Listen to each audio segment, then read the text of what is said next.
అయిపోయాను కానీ తను మాత్రం తను అనుకున్నది సాధించింది కానీ నేను మరి నా పరిస్థితి ఏంటి మేడం? మరి నేనేమైపోవాలి మేడం? ఇప్పుడు మీరు మోరల్ని మాట్లాడుతున్నారు, ఏంది నా జీవితము నా ఇష్టము. సార్ మీరు నన్ను భయపెడుతున్నారా సార్ చట్టాలు ఇవన్నీ చెప్తూ? నేను భయపెడతాను, నేను ఏమన్నా రౌడీ స్టార్ నా అమ్మ? పెళ్ళైన 6 నెలలకి కిషోర్ అసలు ఎక్కడా కూడా ఇష్యూ లేదా? నాకైతే ఆ సిచ్యువేషన్ గుర్తించుకుంటే ఇప్పటికీ ఏడుపు వచ్చేస్తుంది సార్. నాకు మాట్లాడాలని ఉన్నా కానీ నాకు భయం వేసింది మేడం. తను చాలా దీంట్లో ఉంది మేడం. ఏదో ఒక రీజన్ చెప్పాలి కదా. అంటే అసలు ఎందుకు వెళ్ళిపోయిందో ఏం జరిగిందో కూడా నాకైతే తెలియదు సార్. ఆయన ఒక అడ్వకేట్ గా కూడా మాట్లాడట్లేదు మీతో.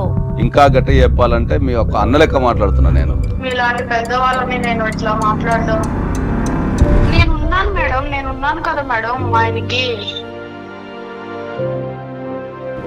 మేడం నేను ఒకసారి హస్బెండ్ తో మాట్లాడొచ్చా? అయ్యో తప్పకుండా అమ్మా మాట్లాడండి. ఏమండి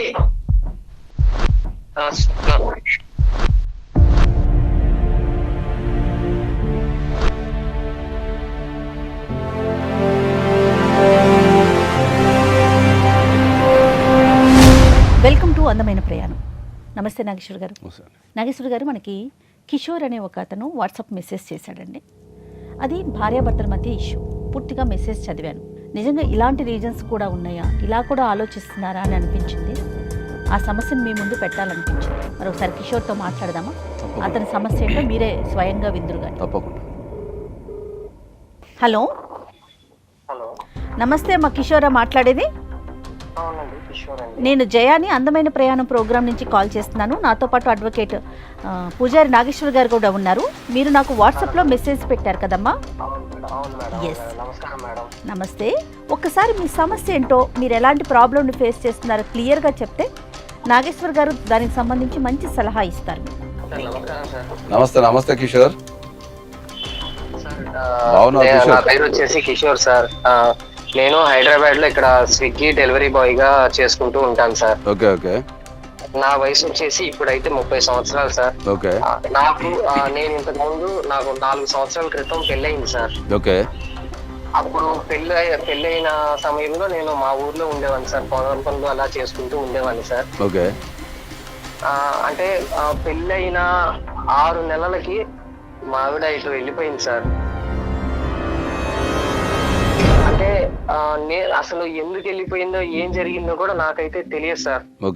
అంటే నాకు ఇక్కడ నా బాధ ఏంటంటే పెళ్లి కూడా ఇష్టంగానే చేసుకుంది సార్. నాతో కూడా బాగానే ఉంటుంది సార్. అంటే ఎవరితోనో లేచిపోయింది అంటున్నారు. మరి పెళ్లికి ముందు నుంచి ఏమన్నా తనకి ఇలా ఏదన్నా వేరే వాడితో సంబంధం ఉందా, లేకపోతే పెళ్లి తర్వాత ఏదన్నా సంబంధం ఉందా, ఎందువల్ల వెళ్ళిపోయింది ఏంటి ఇవన్నీ నిజంగా సార్ వెళ్ళిపోయిన బాధ కంటే అసలు ఈ బాధ నేను తీసుకోలేకపోతున్నాను సార్. కొన్ని విషయాలు చెప్పండి కొంచెం క్లియర్ గా, అప్పుడు నాగేశ్వర్ గారు కూడా పూర్తిగా అర్థమవుతుంది. మీది ప్రేమ వివాహమా లేకపోతే పెద్దలు కుదిర్చిన వివాహమా? పెద్దలు కుదిర్చిన వివాహం మేడం. మీరు నిజమే చెప్తున్నారా? ఈ 6 నెలల్లో మీ ఇద్దరి మధ్య అసలు ఎలాంటి సమస్యలు రాలేదా కిషోర్? అసలు ఎక్కడా కూడా ఇష్యూ లేదా? తన మీద ఏమైనా కంప్లైంట్స్ ఉన్నాయా మీకు? నాకు చెప్పాలంటే తను చాలా బాగుంటుంది మేడం నాతో. అసలు ఎలాంటి కంప్లైంట్ లేదు? లేదు మేడం. మీ మీద కనుకుందా? వెళ్ళిపోయిన అమ్మాయి గురించి నేను ఇంకా ఎలా అంత వెతికి అంత ఇబ్బంది పెట్టి మరి నేను తీసుకురాగలను మేడం. కిషోర్ అమ్మాయి ఏం చదువుకుందండి? మేడం డిగ్రీ అయిపోయింది మేడం పెళ్లి టయానికి అయితే. ఓకే. ఒకవేళ వీళ్ళ పేరెంట్స్ తో ఏమన్నా ఇష్యూ ఉందేమో? కిషోర్ వాళ్ళ పేరెంట్స్ తో ఉండొచ్చు, మరి ఆయనే చెప్పాలి. ఏమండి కిషోర్? ప్రధానంగా అమ్మాయి గురించి మాత్రం ఇష్యూస్ అయితే ఏం లేవు మేడం. మీతో కాదు, మీ పేరెంట్స్ తో తో కూడా అంత ఏం లేదు మేడం, బాగానే ఉంటారు. ఏదో మంచి బేతాల కథలు ఎక్కుందండి. ఎందుకంటే ఇష్యూస్ ఏం లేవంటాడు, 6 నెలలు మంచిగా ఉన్నావంటారు. మళ్ళీ అమ్మాయి వెళ్ళిపోయింది అంటాడు. వెళ్ళిపోయిన కారణం ఎందుకో తెలియదు అంటాడు. కాదు నాగేశ్వర్ గారు, తన మీద అమ్మాయికి ఏం ప్రాబ్లం లేదంటున్నాడు, అమ్మాయి అమ్మాయి మీద తనకి ఏమీ ఇష్యూ లేదంటున్నాడు. అసలు మరి ఏంటి సమస్య అనేది మీరే మాట్లాడాలి. మరి ఏదన్నా ఉన్న చిన్న చిన్న అంటే ఫ్యామిలీలో మామూలుగా వచ్చే చిన్న చిన్న గొడవలే తప్ప వెళ్ళిపోయేలాగా అయితే ఏం లేవు సార్. మీ కుల పెద్దలు గాని లేకపోతే మీ అమ్మ నాన్న గాని మరి మీరు ఏ రకమైన ప్రయత్నాలు ఆ అమ్మాయిని తీసుకురావడానికి చేయలేదా? చేశాను సార్, చేశాను సార్. నేను మరి చేసినప్పుడు వాళ్ళు ఏదో ఒక రీజన్ చెప్పాలి కదా, పలానా రీజన్ వల్ల అబ్బాయి ప్రవర్తన బాగాలేదనో లేకపోతే అమ్మాయికి ఇబ్బంది ఎదురవుతుందనో ఏదో ఒకటి చెప్పాలి కదా. చెప్పలేదు సార్. మరి అంత ఇష్టంగా పెళ్లి చేసుకున్న అమ్మాయి 6 నెలలకు మిమ్మల్ని వదిలిపెట్టి వెళ్ళిపోవడం అనేది అయితే ఇది మరి నాకు కూడా చాలా మిస్టరీగానే ఉంది. అసలు అర్థమే కావట్లేదు. ఏదైనా సమస్య ఉంటే మనం దాన్ని సాల్వ్ చేయొచ్చు, కానీ నువ్వేమో ఏం సమస్య చెప్పడం లేదు, ఆ అమ్మాయి వెళ్ళిపోయింది కామన్ గా అని చెప్తున్నావు నువ్వు. ఏదో ఒక 100% ఒక అమ్మాయి వెళ్ళిపోయింది అంటే ఏదో ఒక కారణం లేకుండా ఉండదు. ఓకే, ఖచ్చితంగా ఏదో ఒక కారణం ఉంటది, దాన్ని ఫైండ్ అవుట్ చేయడంలో నువ్వు విఫలమైనవని నేను అంట. అలా ఏం లేదు సార్, నాతో ఉన్న టైంలో బాగానే ఉంది సార్. అమ్మా నాగేశ్వర గారు అన్నట్లుగా మీరు ఫైండ్ అవుట్ చేయలేకపోతున్నారేమో అనిపిస్తుంది. ఫైండ్ అవుట్ చేయలేదు. ఇప్పుడు అది ఒక 6 నెలలు జర్నీ చేసిన అమ్మాయి అంటున్నా కదా, 6 నెలలు ఇద్దరు కలిసి జీవించిన తర్వాత అమ్మాయి వెళ్ళిపోయింది అంటే ఏదో ఒక 100% ఏదో ఒక ప్రాబ్లం ఉండి ఉంటది. చెప్పకుండా వెళ్ళిపోయిందంటే ఇంకా ఏదో ప్రాబ్లం ఉండి ఉంటది. చెప్పుమా, ఏం చేద్దాం? అసలు ఈ సమస్యకి పరిష్కారం ఏంటి? ఏం అర్థం కావట్లేదు. మరి మేడం నాకు ఇప్పటిదాకా ఏం అర్థం కాని పరిస్థితుల్లోనే ఉన్నాను మేడం. అయితే మొన్న ఒక 4 రోజుల క్రితం ఒక సంఘటన అయితే జరిగింది మేడం. దాని మూలంగానే నేను మిమ్మల్ని అప్రోచ్ అవడానికి కారణం మేడం. చెప్పండి ఆ సంఘటన ఏంటో. స్విగ్గీ డెలివరీ బాయ్ గా చేస్తున్నాను మేడం. అయితే నాకు ఒక డెలివరీ వచ్చింది. ఆ రోజు నేను డెలివరీ ఇవ్వడానికి వెళ్ళాను మేడం. వెళ్తే నేను షాక్ మేడం. నేను డెలివరీ ఇవ్వడానికి వెళ్ళిన ఇంట్లో తను ఉంది మేడం, మీ వైఫ్.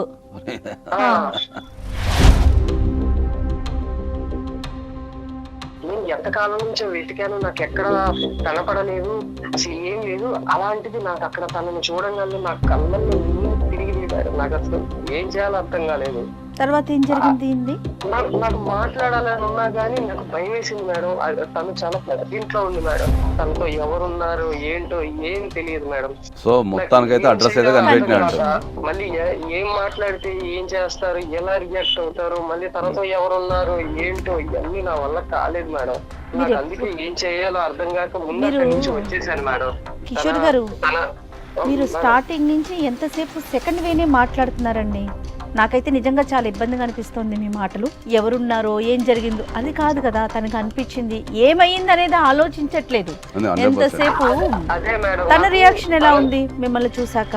అసలు లేదు మేడం, నన్ను తను చూడలేదు మేడం. నేను మాస్క్ పెట్టేసుకొని ఇట్లా హెల్మెట్ పెట్టుకొని అలా ఉన్నాను మేడం. నా కళ్ళు తప్ప తనకి ఏం కనిపించవు మేడం. తను గుర్తుపట్టలేదు మేడం. అయితే ఇంకా తన నెంబర్ కోసం నేను ఎలా అయినా తన నెంబర్ అన్నా తీసుకునే ప్రయత్నం ఉందా. నాకు తను బుక్ చేసింది కూడా, ఆర్డర్ చేసింది కూడా క్యాష్ ఆన్ డెలివరీ పెట్టారు మేడం. సో నేను తన ఫోన్ నెంబర్ కోసం అని చెప్పేసి నేను మామూలుగా నెంబర్ ఇచ్చేసి అట్లా తన నెంబర్ తీసుకున్నాను మేడం, అంటే పేమెంట్ చేయడం కోసం. ఆ నెంబర్ కి కాల్ చేశారా మరి? లేదు మేడం, నేను చేయలేదు మేడం. మీ చేత అప్రోచ్ అయ్యి మీ చేత మాట్లాడిద్దామని నేను మాట్లాడలేదు మేడం. రైట్, నాగేశ్వర గారిని అడుగుదాం మరి ఏం చేద్దామనేసి. ఏం చేద్దామంటారండి? మాట్లాడదాం ఒకసారి. సమస్యకు అసలు ఏముంది సమస్య అమ్మాయిది. మరి ఆయన సమస్యని మనం పరిష్కరించాలన్నా కూడా ఖచ్చితంగా తెలవాలి కాబట్టి ఆ అమ్మాయితో మనం కాంటాక్ట్ చేయాల్సిందే కంపల్సరీ. ఓకే కిషోర్, మరి ఒకసారి మీరు కాల్ చేస్తారా? భయంగా ఎందుకో టెన్షన్ గా ఉంది. కొంచెం మీరు చేయండి సార్, నేను నెంబర్ చెప్తాను. ఎందుకు భయం? ఎందుకయ్యా, ఆమె నీ భార్య. ఆమె ఏమో సార్, నాకు తీసుకోలేకపోతున్నాను సార్. నాకు అంతా నేను మాట్లాడితే ఎలా మాట్లాడుతుందో ఏం మాట్లాడుతుందో అవన్నీ నాకు అసలు నా వల్ల కావట్లేదు సార్. మనం కలపడానికి ట్రై చేద్దాం సార్. మీరు నెంబర్ ఒకసారి ఆ టెక్స్ట్ పెట్టండి, మేము కలపడానికి ట్రై చేస్తాం. కానీ చాలా మిస్టరీగా అనిపిస్తుంది కదా నాగేశ్వర గారు.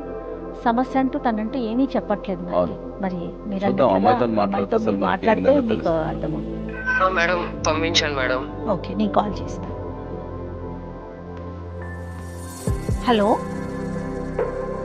హలో స్వప్న గారండి మాట్లాడేది? అవునండి, ఎవరు మీరు మాట్లాడుతుంది? నమస్తే అండి, నేను ఐడ్రీమ్ మీడియా నుంచి మాట్లాడుతున్నాను. నా పేరు జయ. అందమైన ప్రయాణం ప్రోగ్రామ్ నుంచి కాల్ చేస్తున్నాను. చెప్పండి మేడం, మీకు నా నెంబర్ ఎక్కడి నుంచి వచ్చిందండి? ఆయన మీ హస్బెండ్ కిషోర్ మాకు వాట్సాప్లో మెసేజ్ చేశారండి. ఒక చిన్న సమస్య పరిష్కారం కోసం నాతో పాటు అడ్వకేట్ నాగేశ్వర్ గారు కూడా ఉన్నారు స్టూడియోలో.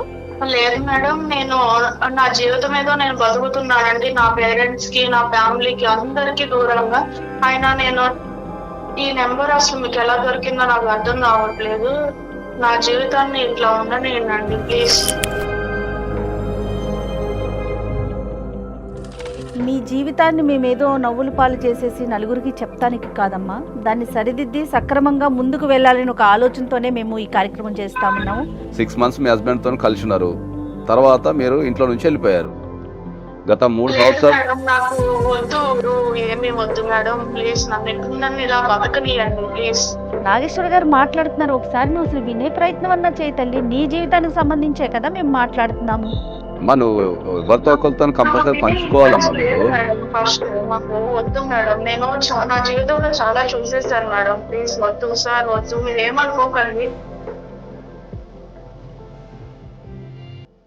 అమ్మా ఒక కంపల్సరీ నీ జీవితాన్ని ఖచ్చితంగా మరింత అర్థవంతంగా చేయటానికే మేము ఇప్పుడు కాల్ చేస్తున్నామమ్మా. మీరు వినాలి కొద్దిగా, మీరు సమాజంలో ఉన్నారు. మీరు పెళ్లి చేసుకున్నారమ్మా. ఇప్పుడు 2 అంశాలు ఉంటాయి దీంట్లో, ఒకటి చట్టం ఉంటుంది, ఒకటి మోరల్ ఉంటుంది. ఇప్పుడు మీరు మోరల్ని మాట్లాడుతున్నారు. ఏంది నా జీవితము నా ఇష్టము, నేను కష్టాలు పడ్డా నా జీవితాన్ని నేను గడిపేస్తున్నా అని చెప్పి మీరు చెప్తున్నారు, అది మోరల్. కానీ చట్టపరంగా మీరు ఒక వ్యక్తికి మీరు భార్య, మీరు పెళ్లి చేసుకున్నారు, ఓకే, మీరు పెళ్లి చేసుకున్నారు. తర్వాత మీరు ఏం చేయాలన్నా కూడా, అంటే మీరు విడిపోవాలన్నా కలిసి ఉండాలన్నది చట్ట ప్రకారమే చేయాలా. మరి మీరు చట్టాన్ని తప్పించుకుని ఎడిగిపోతారమ్మా. మోరల్గా అంటే మా దగ్గర నుంచి తప్పించుకోబోతారు. ఇప్పుడు మీ హస్బెండ్కి ఇన్ని రోజులు అంటే సరే, ఇన్ని రోజులు అంటే మీ అడ్రస్ దొరకలేదు, మీ ఫోన్ నెంబర్ దొరకలేదు కాబట్టి మీ హస్బెండ్ ఉన్నాడు. ఇప్పుడు మీ ఫోన్ నెంబర్ దొరికింది, మీ అడ్రస్ దొరికింది. మీరు ఒక విషయాన్ని ఎప్పుడైనా కూడా మీరు నేర్చుకోవాల్సింది ఏంటంటే ప్రపంచంలో ఏ సమస్యకైనా 100% పరిష్కారం ఉంటుంది. దాన్ని కూర్చొని మాట్లాడుకోవడం ద్వారా మనం సమస్యను పరిష్కరించుకుంటే మీ జీవితము ప్రశాంతంగా ఉంటుంది, సమాజం కూడా ప్రశాంతంగా ఉంటుంది. ఇప్పుడు మీరు మాట్లాడలేదు అనుకుందాం సపోజు, తర్వాత ఏం చేస్తాం మేము, మీ హస్బెండ్ నుంచి మేము లీగల్ నోటీస్ మీకు పంపించాల్సి వస్తుంది, చట్టపరంగా మేము చర్యలు తీసుకోవాల్సి వస్తుంది. సార్ మీరు నన్ను భయపెడుతున్నారా సార్ చట్టాలు ఇవన్నీ చెప్తూ? ఎవరినైనా మనం ప్రేమతోనే మనం మాట్లాడి వాళ్ళని సమస్య అవన్నీ సాల్వ్ చేస్తాం తప్ప నేను భయపెడతాను. నేను ఏమన్నా రౌడీస్టర్నా అమ్మ? నేను చదువుకున్న వ్యక్తిని, అడ్వకేట్ని. ఓకే, మీరు భయపెడుతున్నారంటే ఎట్లాగా చెప్పండి స్వప్న, మీ జీవితం గురించి కదా మేము మాట్లాడేది. ఇంకా గట్టిగా చెప్పాలంటే మీ ఒక అన్న లెక్క మాట్లాడుతున్నా నేను. చెప్పమ్మా, ఇష్యూ ఏముందమ్మా, అసలు ఏం జరిగిందో చెప్పండి. ఎంతంటే ఒక ఆడపిల్ల తీసుకోలేనిది కూడా తీసుకున్నంత బాధగా అంత నరకం అనుభవించాను సార్ నేను. ఏముందమ్మా చెప్పండి, ఒక్కసారి విందాం. నా డిగ్రీ ఇట్లా అయిపోయిందో లేదో పెళ్లి చేసేసారు. తర్వాత 6 months తర్వాత నాకు పెళ్లి అయింది, మంచిగా అంతా బానే ఉంది సార్. నా హస్బెండ్ కూడా మా పేరెంట్స్ మంచిగా ఎత్తికి తీసుకొచ్చారు. నా హస్బెండ్ నేను తప్పు అనట్లేదు సార్, చాలా మంచి వాళ్ళు, నన్ను బాగా చూసుకున్నారు. కాకపోతే ఏంటంటే సార్, నన్ను అర్థం చేసుకోలేదు అంతే. నా ఇష్టాలని గౌరవించలేదు ఆయన. అస్సలు ఏం చేయాలి అని ఆలోచించి, నాకు చదువు అంటే చాలా పిచ్చి సార్. నేను గవర్నమెంట్ జాబ్ చేయాలి. నేను మా అత్తయ్యతో ఒక రోజు మంచిగా, మా అత్తయ్య మంచి మూడ్ లో ఉండగా వెళ్ళి మాట్లాడాను. అత్తయ్య ఇలా నా డిగ్రీ అయిపోయింది, నేను బ్యాంక్ కి గవర్నమెంట్ జాబ్ కి అప్లై చేశాను, హాల్ టికెట్ వచ్చింది, ఇదిగోండి అని చూపించాను. చూపిస్తే ఏమన్నారు, ఏంటి నువ్వు జాబ్ చేయడం ఏంటి, ఇట్లా మాకు చెప్పుకోకుండా ఎందుకు అప్లై చేసావు, సిటీలోకి వెళ్ళి అన్ని చేసుకోవడం అవసరమా, ఇక్కడ బానే ఉంటుంది కదా, మంచిగా చూసుకుంటున్నాడు, నేను బాగా చూసుకుంటున్నాను కదా, వద్దు అనింది సార్. మంచిగానే చెప్పింది చిన్నగా. అయితే లేదత్తయ్య, నేను జాబ్ చేయాలని నా చిన్నప్పటి నుంచి నా డ్రీమ్ ఇది, నా గోల్స్ వేరే ఉండే, కానీ ఇట్లా అమ్మ నాన్న వాళ్ళ నేను పెళ్లి చేసుకోవాల్సి వచ్చింది. నేను ఎట్లాంటి తప్పు చేయను అత్తయ్య, నేను మంచిగా నిజాయితీగా చదువుకుంటాను, ఇట్లా జాబ్ చేస్తాను, ప్లీజ్ అత్తయ్య యాక్సెప్ట్ చేయండి, మీరే మీ కొడుకు చెప్పండి, ఎలాగోలా ఒప్పించండి అత్తయ్య అని మా అత్తయ్యని చాలా రిక్వెస్ట్ చేశాను సార్ నేను. రిక్వెస్ట్ చేస్తే మా అత్తయ్య ఇంకా ఈ అమ్మాయి వినేటట్లేదు అని నా డిగ్రీ సర్టిఫికేట్స్ తీసుకెళ్లి కాల్చడానికి ట్రై చేశారు సార్. అది అసలు ఎట్లా ఉందా సార్, నాకైతే ఆ సిచ్యువేషన్ గుర్తించుకుంటే ఇప్పటికీ ఏడుపు వచ్చేస్తుంది సార్. ఇప్పుడు ఫైనల్ గా కష్టపడి చదివాను సార్ అది డిగ్రీ. ఒక్కరు నా ఫ్యామిలీలో అంటే నా ఫ్యామిలీ మా పేరెంట్స్ అర్థం చేసుకోలేదు సార్. ఇది నా అత్తయ్య మా ఆయన కూడా అర్థం చేసుకోలేదు. మీ పేరెంట్స్ మిమ్మల్ని అర్థం చేసుకున్నారమ్మా, చాలా బాగా అర్థం చేసుకున్నారు కాబట్టి స్వప్న అని పేరు పెట్టారు. ఎందుకంటే మీ మీ మీ స్వప్నం ఏదైతే ఉందో దాన్ని నిజం చేసుకోవాలి కాబట్టి మీ పేరు స్వప్న అని పెట్టారమ్మా. వాళ్ళు ఎప్పుడూ అర్థం చేసుకున్నారు కాబట్టి దే ఆర్ వెరీ పర్ఫెక్ట్. చెప్పమ్మా. అటు జాబ్ పేరెంట్స్ అంటే వీళ్ళెవరు నన్ను అర్థం చేసుకునేటట్లేరు. ఆ సర్టిఫికేట్స్ తీసేసుకుని నేను ఆ 6 months లోపల బయటకు వచ్చేసాను సార్. ఎవరికి చెప్పలేదు. అటు నా పేరెంట్స్ కి, ఇటు మా ఆయనకి, మా అత్తయ్యకి, ఎవ్వరికి, నా ఫ్రెండ్స్ కానీ ఎవ్వరికి చెప్పలేదు సార్. ఓకే, ఇప్పుడు ఏం చేస్తున్నారమ్మా మీరు? ఇప్పుడు ప్రస్తుతానికి బ్యాంక్ ఎంప్లాయ్ గా జాబ్ వచ్చింది సార్. నేను సాధించాలనుకున్నది నేను ఖచ్చితంగా సాధించాను. ఓకే, కానీ ప్రస్తుతానికి నేను ఇప్పుడు ఒంటరిగానే ఉంటున్నాను సార్. ఇక్కడ హైదరాబాద్ లో ఒక ఫ్లాట్ నాకంటూ నాకు వచ్చిన జాబ్ డబ్బులతో ఒక ఫ్లాట్ కొనుక్కున్నాను. ఆ ఫ్లాట్ లో మంచిగా ఉంటున్నాను. స్వప్న మేడం, స్వప్న ఏమనుకోవద్దమ్మా, మేము కిషోర్ దగ్గర నుంచే మీ నెంబర్ తీసుకున్నాము. మీతో మాట్లాడాలన్న ఉద్దేశంతో కిషోర్ కూడా లైన్ లో ఉన్నారు తల్లి. కిషోర్, కిషోర్ ఒకసారి విన్నావుగా, తను చెప్పిందిగా మొత్తం విన్నారుగా. మరి ఇప్పుడు ఏమంటారు? స్వప్న కాదు, అసలు ఎలా అనిపించింది అలా ఒక్క మాట కూడా చెప్పకుండా?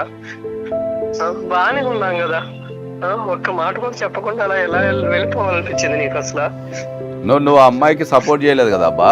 అమ్మాయి పెళ్ళైన తర్వాత ఆ అమ్మాయి 3 నెలల తర్వాత ఆమె కళల గురించి నీకు చెప్పాలని ప్రయత్నించినప్పుడు నువ్వు ఆ అమ్మాయికి నువ్వు సపోర్ట్ చేయలేదు, అర్థం చేసుకోలేదు. ఆ అమ్మాయి వద్దు అని మాత్రం చెప్పాను సార్. ఇట్లా సర్టిఫికేట్ తగలబడి కాల్ చేస్తున్న సంగతి అవన్నీ నాకు తెలియదు సార్.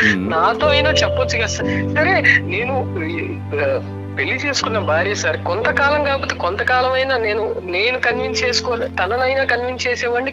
లేకపోతే నేనైనా కొంచెం టైం తీసుకుని నేనైనా కన్విన్స్ అవుతాను కదా సార్. ఇలా కన్విన్స్ అవుతావు కానీ ఇప్పుడు ఆ అమ్మాయి తను చాలా కష్టపడి సంపాదించుకున్న డిగ్రీ సర్టిఫికేట్లని కాల్చడానికి ప్రయత్నించడం అనేది చాలా తప్పు. కాబట్టి అమ్మాయి భయానందంలో గురైపోయింది అన్నట్టు. ఆ డిసిషన్ ఏం తీసుకోవాలని అర్థం కాలేదు. నాకు చెప్పాలి కదా సార్. చెప్పాలి అంటే ఆ అమ్మాయి నీకు చెప్పడానికి ప్రయత్నించడం మీరు సపోర్ట్ చేయలేదు. మీరు సపోర్ట్ చేయలేదు ఆ అమ్మాయికి. సార్ నేను కాదనట్లేదు సార్, తనకి ఇంట్రెస్ట్ ఉంది, జాబ్ చేయాలనుకుంటుంది, కాదనట్లేదు సార్. ఇంత పెద్ద డెసిషన్ తీసుకునేటప్పుడు నాతో మాట్లాడాలి అనిపించలేదా సార్? ఇది కిషోర్, ఇది మీరు అర్థం చేసుకోవాల్సిన విషయం ఏముంది అంటే, ప్రస్తుతం భారతదేశం ఎదుర్కొంటున్న అతిపెద్ద సమస్యలలో ఇది ఒకటి. మీరు చాలా మంది మగవాళ్ళు, చాలా మంది కుటుంబ సభ్యులు, ఆడపిల్ల చదువుకొని మగవాళ్ళకు సమానంగా పనిచేస్తున్న ఈ సమాజంలో వాళ్ళని అర్థం చేసుకోకుండా, వాళ్ళని సపోర్ట్ చేయకుండా, వాళ్ళని రకరకాల ఇబ్బందులకు గురి చేస్తారు. చాలా ఇప్పుడు నా దగ్గరకు వచ్చే చాలా కేసులలో ఒక అమ్మాయి ఎదుర్కొంటున్న అతిపెద్ద సమస్య. ఎందుకంటే వాళ్ళు చెప్పుకోవడానికి లేక, వాళ్ళకి సపోర్ట్ లేక, వాళ్ళు తీసుకునే డెసిషన్ కూడా మనందరం తప్పుగా అర్థం చేసేసుకొని వాళ్ళ మీద అబాండాలు వేస్తున్నాం. ఎందుకు అంటే ఏంటంటే, మీకు అర్థమయ్యే భాషలో చెప్పాలంటే ఏంటంటే, ఇప్పుడు ఉన్న అమ్మాయిలు ఎవరైనా సరే మగవాళ్ళతోని సమానంగా చదువుకుంటున్నారు, మగవాళ్ళతోని సమానంగా పనిచేస్తున్నారు. తల్లిదండ్రులు ఇప్పుడు ఆ అమ్మాయిని చదివించడానికి రకరకాల కోర్సులు అవుతున్నారు. కొందరు డాక్టర్స్ అవుతున్నారు, కొందరు పైలట్స్ అవుతున్నారు, పెద్ద పెద్ద కోర్సులు అవుతున్నారు. చాలా మంది అది మీరు చెప్పడానికి బదులు సపోజ్ చేసి లోన్లు తీసుకొని చదివించడమే కాక భారతదేశంలో వాళ్ళకి శక్తికి మించి పెళ్లిళ్ళు కూడా చేస్తారు. ఓకే, చదివించడం అంతా ఒక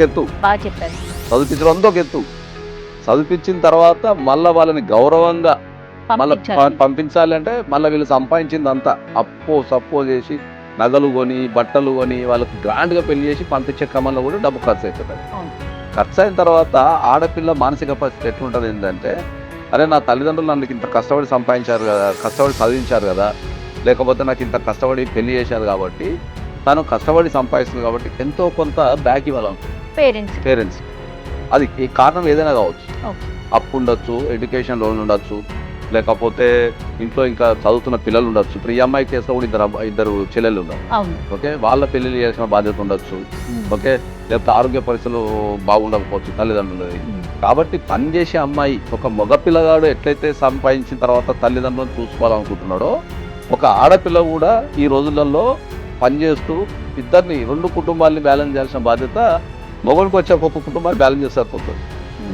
మగవాడు ఒక కుటుంబాన్ని బ్యాలెన్స్ చేస్తే సరిపోతుంది, వాళ్ళ కుటుంబాన్ని పిల్లల్ని చూసుకుంటే సరిపోతుంది. ఆడపిల్లలకు అదనపు బర్డెన్ పడుతున్నది ఇప్పుడు నా ఆడపిల్లలకి. ఎందుకంటే అక్కడ కనిపెంచిన తల్లిదండ్రులని చూసుకోవాల్సిన బాధ్యత, ఇక్కడ కట్టుకున్న భార్యని కట్టుకున్న కుటుంబాన్ని చూసుకోవాల్సిన బాధ్యత ఆడపిల్లల మీద బర్డెన్ పడుతున్నది. రెండింటిని బ్యాలెన్స్ చేయాల్సి వస్తుంది వాళ్ళు. నాగేశ్వర గారు, ఈ సందర్భంగా చెప్పండి, చట్టపరంగా ఏమన్నా దీనికి సంబంధించి సపోర్ట్ సిస్టమ్ ఉందా? అంటే ఇండియాలో లేదు. అదే ప్రాబ్లం. ఇండియా ఎదుర్కొంటున్న అతిపెద్ద ప్రాబ్లం ఏంటి అంటే, ఈ భారతదేశంలో ఆడపిల్లలకి ఓకే భర్త ఆస్తి మీద కానీ లేకపోతే అత్తామామల ఆస్తి మీద కానీ ఏ రకమైన హక్కులు లేవు. అది పెద్ద లోపం ఇండియాలో. లేదు. ఓన్లీ బతకడానికి నాకు మెయింటెనెన్స్ ఇవ్వండి అని అడగడం తప్ప, ఇప్పుడు ఈమె సహకారం లేకుండానే ఆస్తులు పెరుగుతాయా? పెరగవు కదా. అవకాశమే లేదు. మరి అదే ఫారిన్ కంట్రీస్లో ఆస్తుల వాటా ఉంది, భర్త సంపాదించిన ఆస్తిలో వాటా ఉంది. పెళ్ళైన తర్వాత సంపాదించిన దాంట్లో 50% ఏ కారణం చేతనైనా వాళ్ళు విడిపోవాల్సి వచ్చినా, వాళ్ళు విడిగున్నా, ఏ కారణం చేతనైనా 50% ఆఫ్ ద అసెట్స్ బాజాప్తు ఇవ్వాల్సిందే. కానీ మనసు విప్పి మాట్లాడుకోపోవడం వల్ల, ఓకే సరైన కమ్యూనికేషన్ లేకపోవడం వల్ల, ఓకే వాళ్ళకు నిర్దేశం చేయకపోవడం వల్ల ఎవరి డెసిషన్ వాళ్ళు తీసేసుకొని, ఓకే ఎవరి జీవితాలు వాళ్ళు గడుపుతూ, ఎవరి లక్ష్యాల కోసం వాళ్ళు పనిచేస్తూ, ఒక కోఆర్డినేషన్ సిస్టమ్ లేదు. దీనివల్ల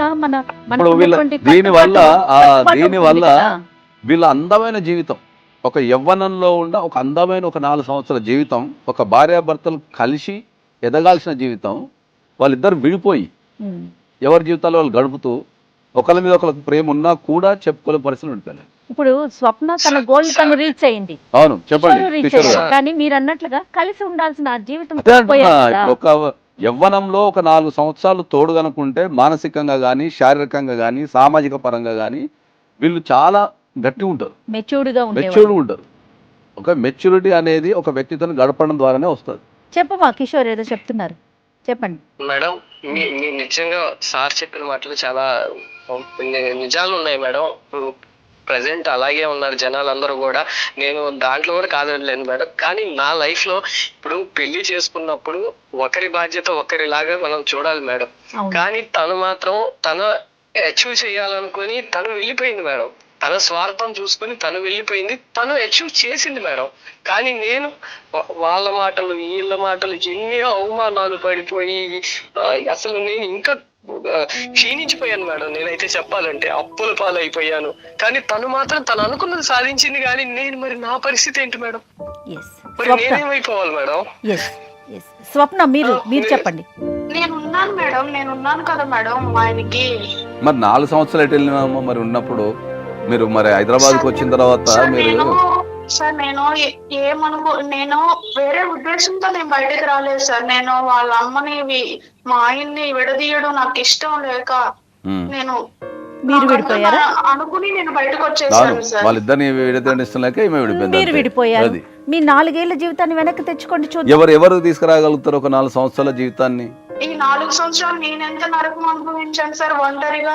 అలాగే నా చుట్టూ ఉన్న మగవాళ్ళ నుండి నన్ను నేను కాపాడుకుంటూ నా బతుకు కోసం సేల్స్ లాగా ఒక బట్టల షాప్ లో పనిచేస్తూ, మార్నింగ్ అంతా బట్టల షాప్ లో పనిచేసి ఈవినింగ్ ఇంటికి వెళ్ళి ఫుడ్ ఒక్కొక్క రోజు ఫుడ్ లేక మంచినీళ్ళతో కడుపు నించుకునేదాన్ని సార్. అసలు అది ఎంత బాధ సార్. నాకంటూ ఒకరు లేకపోతే ఎంత బాధ ఉంటుంది సార్. నన్ను పట్టించుకునేటోళ్ళు లేకపోతే.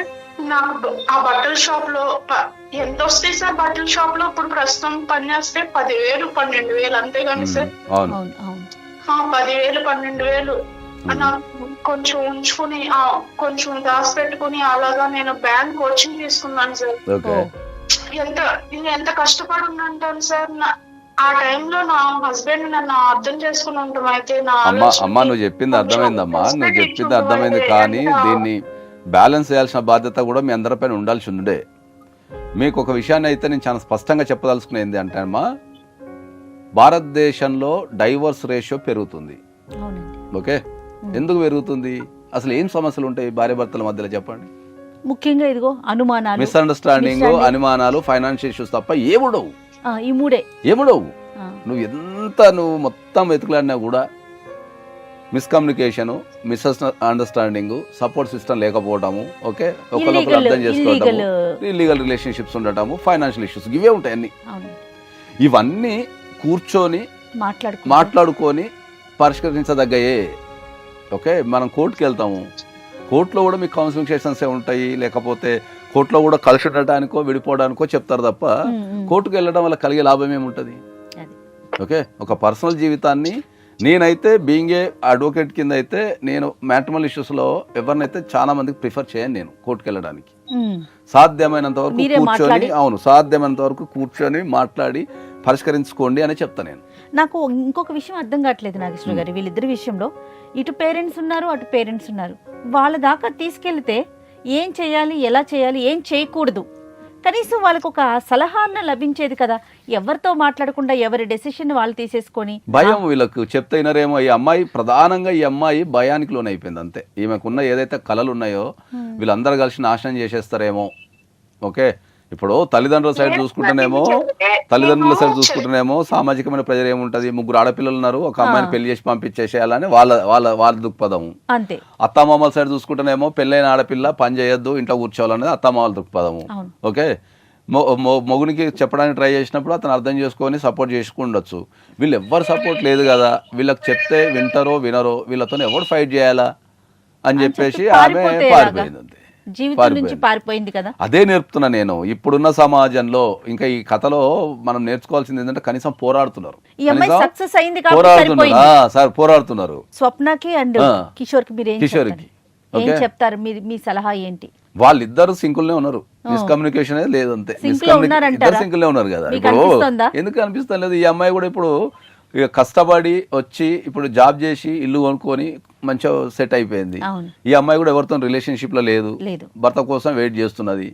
ఇక్కడ ఇంకో గొప్ప విషయం ఏంటంటే కిషోర్ గొప్పతనం ఏంటంటే భార్య చెప్పకుండా వెళ్ళిపోయినా కూడా బాధపడుతూ భార్య కోసం ఎదురు చూస్తూ ఉన్నాడు తప్ప జీవితంలో డైవర్స్ తీసుకోవాలా, ముందుకెళ్లాలా, లేకపోతే ఇంకోటి అని చెప్పి ఆలోచించాలి. ఓకే, ఇద్దరు విషయం సంతోషించదగ్గ కానీ వీళ్ళకి వచ్చిన సమస్యని పరిష్కరించడానికి మెకానిజం లేకపోయింది. అర్థమైందా?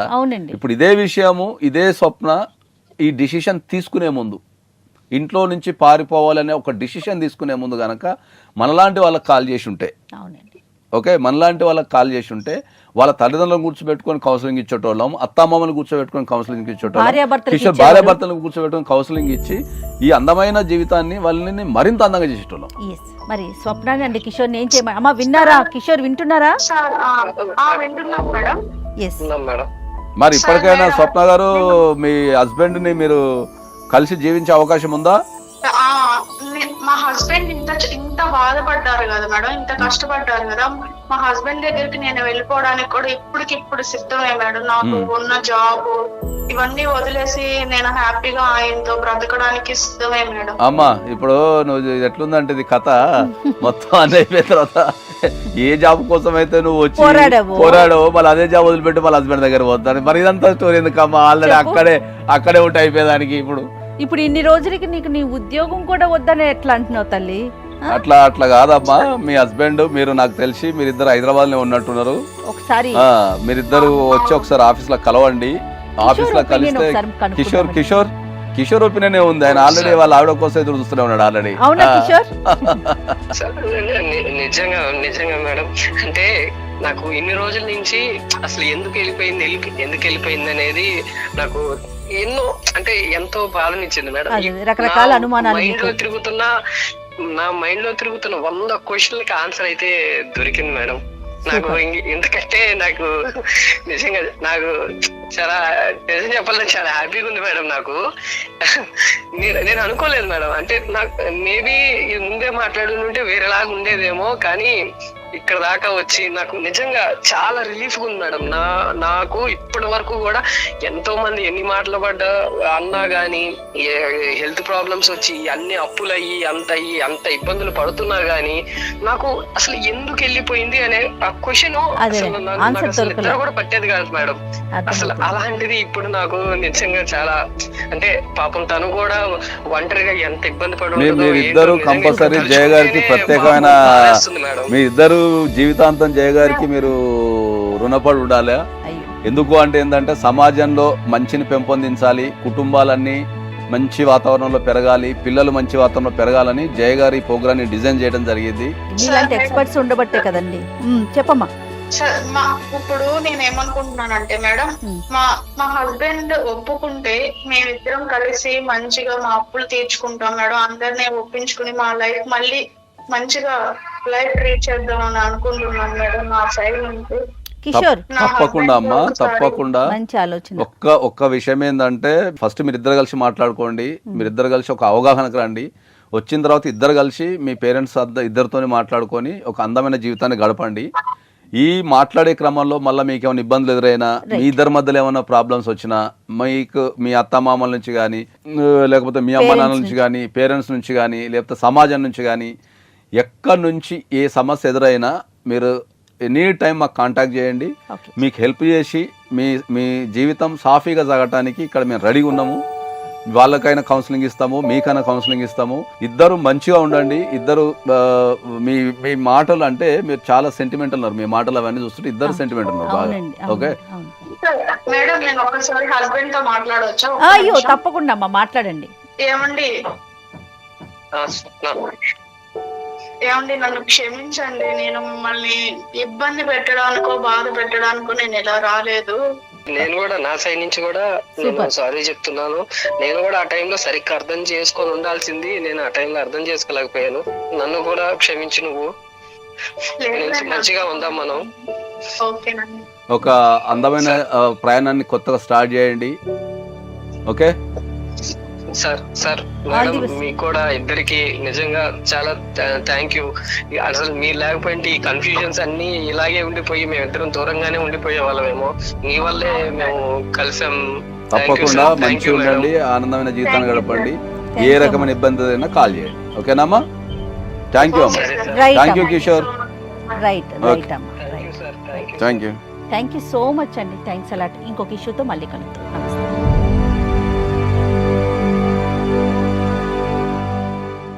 And for more videos, please subscribe to iDream. Please subscribe to iDream. Please subscribe iDream. And please subscribe to iDream. For more videos, subscribe to iDream. please like, share and subscribe to the channel. Congratulations, iDream. Subscribe to iDream. Subscribe to iDream. So subscribe to iDream Media. iDream ki iDream team andarki huge congratulations. Please subscribe iDream Media. Please subscribe to iDream. Subscribe iDream. Please subscribe to iDream. iDream అంటే నా కళల ఛానల్ను subscribe చేసుకున్న నోరు తిరుగుతలేదు, మీరైతే గంట గుర్తు కొట్టండి. For more such videos, please subscribe to iDream.